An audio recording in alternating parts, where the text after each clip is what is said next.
So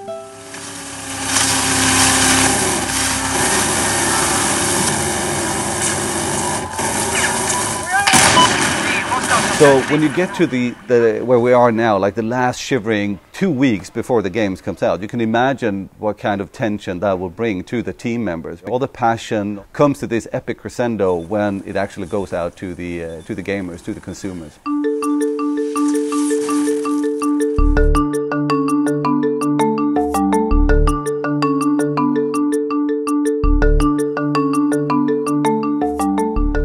A long wait, and it's super exciting, and it's also been a hell of a ride. So.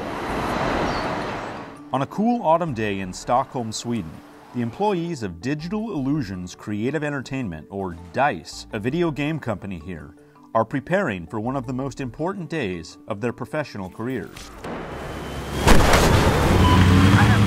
For the last 2 years, over 200 programmers, designers, and others have been building the next generation of first-person shooter, a game called Battlefield 4.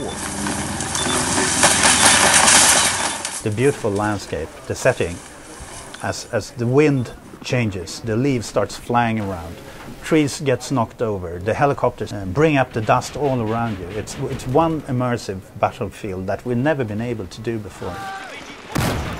The company says that the game, which competes directly against the franchise Call of Duty, achieves an unprecedented level of reality and detail. It's a game of war, which may seem strange because, well, this is Sweden. I think in general, if you look at Sweden as a country, we're quite pacifist. We haven't been to war for a very long time. In general, Swedes are very nice, and we try to be very diplomatic when it comes to conflicts. But in spite of the country's pacifist leanings, Battlefield executive producer Patrick Bach believes Sweden is actually the ideal place for a video game company, even one focused on war. We have a big heritage of engineering. We have a lot of focus on the Scandinavian design and style. We love storytelling. We have all these classic fairy tales we have in Sweden. And then of course we have long winters, which is perfect for making games. In fact, Mr. Bach himself did military service as a young Swede over 20 years ago when it was mandatory. The only thing I learned was that it's really cold to sleep out in the forest during winter. The violence in Battlefield 4 is no worse than most other first-person shooters, but the level of realism is impressive. The company says it looks not to the military, but to Hollywood for much of its inspiration. We're using like real guns, real vehicles. We want the player to feel like this could be real. Much like a Bourne movie or a James Bond movie. It's fiction, but it feels like this could happen. DICE, which is owned by the American video game company Electronic Arts, is a place of pride and perks. There is a kitchen serving hot, fresh meals, a game room, and also a gym.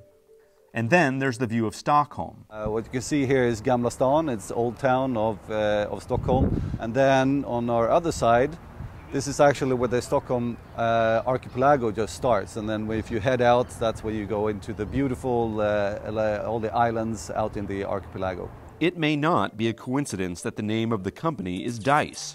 As more people consume games on iPads and mobile devices, it's a big gamble to spend many millions of dollars on a single title, even in an industry said to be worth $75 billion. It's a lot of money. It's a lot of money. So from that perspective, it's definitely high risk because, what happens when the games comes out? Will people like it? Will people buy it, etc.? It definitely can be compared to the movie industry. But the company is confident that the investment that has gone into Battlefield 4 will make it a hit among gamers.